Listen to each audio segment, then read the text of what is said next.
Yeah, yes, yes, that's a good fish. Oh my God, that is a good fish. Coming at us, coming at us, coming at us, coming at us. What's up, guys?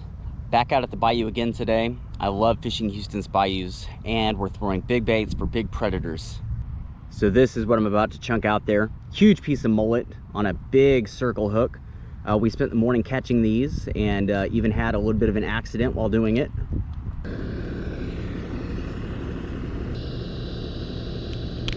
Ah!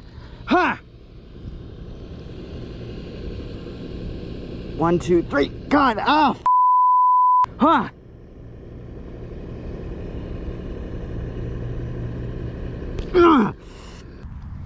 You better believe that hurt, but we're all right now.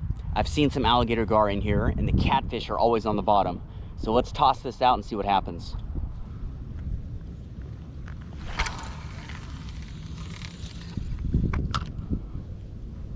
Hopefully that's deep enough, the distance from the bait to the float, to hold the bottom. Doesn't appear to be. It's already coming back to us. It's not a big deal. We can always let it drift, see what happens. All right, fish took the bait.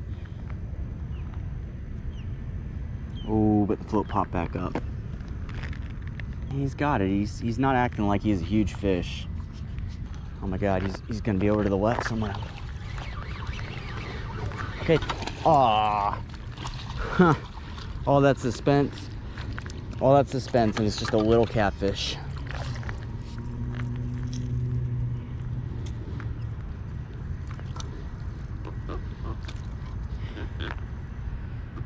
Not even close to what we were looking for. Just kinda... All right, fish running, finally. This one's running like a better fish. It's cutting from right to left. Let's see what's going on here. Fish on. It's a good catfish.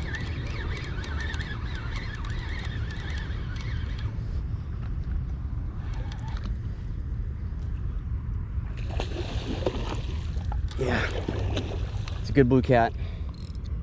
I'm gonna use the rebar here as like a ladder, series of steps.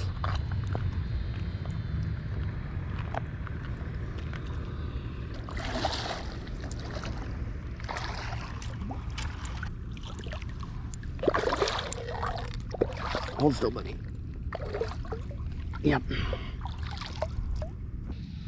It's a good sized catfish. Can hear him. Amazing, incredible creatures. Really, if you were gonna live in a waterway like this, you'd want to be a catfish. You'd be easily the most dominant and adaptable fish in the water. Beautiful animal. Let's go ahead and get him back. Woo! That's a big fish.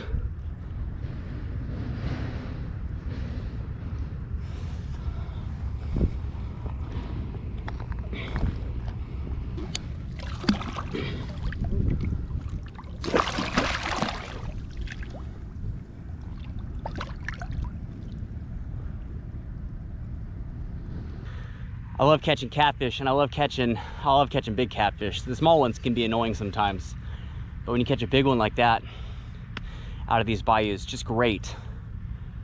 Oh, a whole bunch of commotion down there, probably a bunch of mullet freaking out. It was pretty cool. I see the same thing when I catch sharks in the surf. As they're cutting side to side, you see all these mullet just like freaking out, like in this line in front of them. Wherever that fish is headed, the mullet are just flipping out. It's really fun to watch. The most important accessory to have with you, by far. You know, it's a little bit of extra weight to carry a couple of these, but man, it's so important. All right, guys, if you're wondering what I'm using for my bayou fishing, at the moment, I'm using the Penn Fierce 3, size 8,000. I do not get the bait runners. They will break incredibly fast. Penn has a horrible track record of making good bait runners. So I use the non-bait runner, and then I open the spool, and I either weigh the line down with like a bobbin, or I just touch ledger it, meaning I have a finger on the line at all times. The rod is the Denali bottom feeder, 8-foot heavy action spinning rod. Amazing, amazing rod. Very, very strong. Lots of backbone. 80-pound Suffix braid, 100-pound Suffix monofilament. Connected with a big FG knot. Run-of-the-mill float with some run-of-the-mill beads. Not too important. As long as it keeps your bait floating, it works. That's an H&H float if you're curious. I cannot remember the name of this brand of swivel, but it's like a 150-pound test. This is 90-pound wire. I usually like to go with about 130-pound wire, but this is what I had at the moment.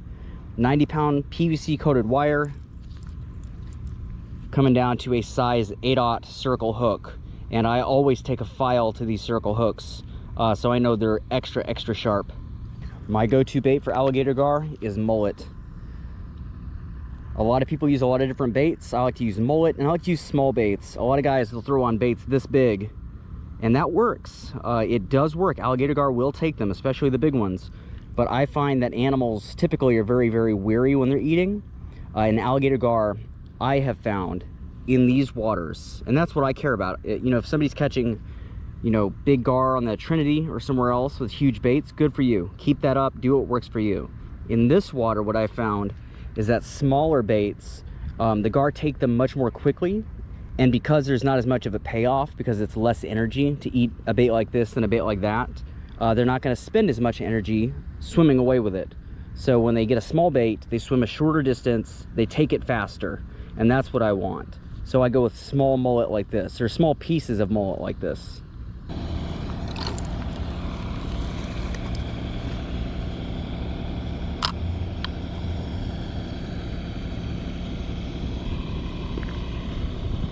If you guys will notice, the float went from being dragged like this to being vertical. And what that means is that the bayou is getting deeper, and our bait is now floating above the ground instead of bumping on it. Okay, fish on, fish running. Look at that float go. Look at that float go. That's a proper run.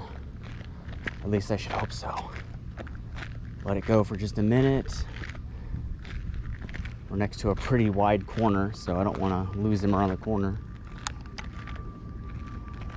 Also don't want to drop that bait.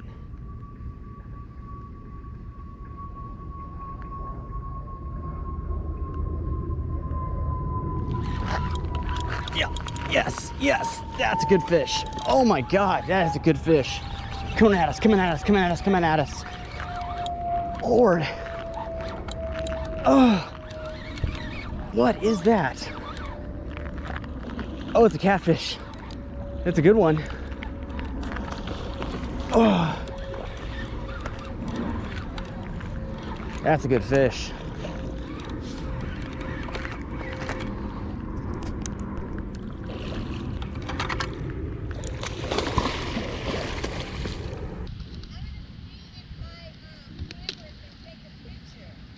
Go for it.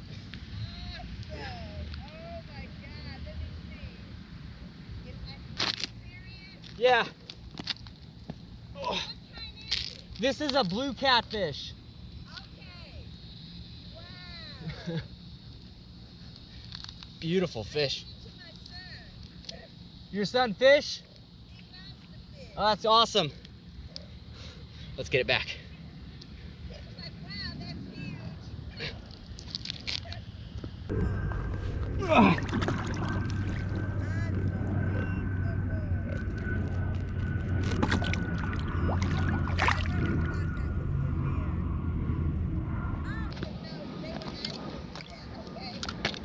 Yeah, I like to look at them and put them back. That's nice. Thank you. Have a good one. All right, let's get. Absolutely.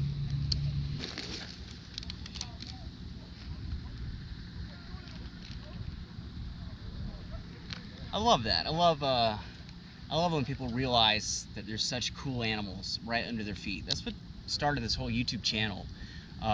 You know, there's a lot of fishing channels out there, but there's not a whole lot of fishing channels dedicated almost entirely to the idea of wildlife thriving in urban environments.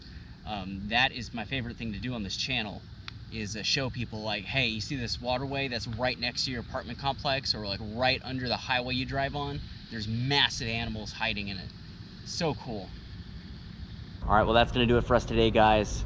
Nice day of fishing. Although we kicked off the day by getting stabbed by a tiny catfish, we ended the day catching a couple of really nice ones. As always, don't forget to like and subscribe, hit the bell, check out the link to the Patreon page down in the description if you're interested in getting a whole bunch of extra stuff like loads of videos, the chance to fish with me on YouTube, the chance to know where I'm fishing, and not only that, but everything I know about those certain areas that I've got on there. The fishing spot highlights I do, they're not just locations, they're locations and incredibly thorough fishing guides that I've written out with everything I know about the spot included in them. So if you're interested in that, definitely check out the link in the description to the Patreon page. The Patreon support that we receive is incredibly beneficial and a huge part of why we're able to do this. Check out our other channel, Wildlife's Outdoor Cooking. It's where we do all the catch and cooks. More is coming, guys. Stay tuned, and until it's here, I'll see you guys later.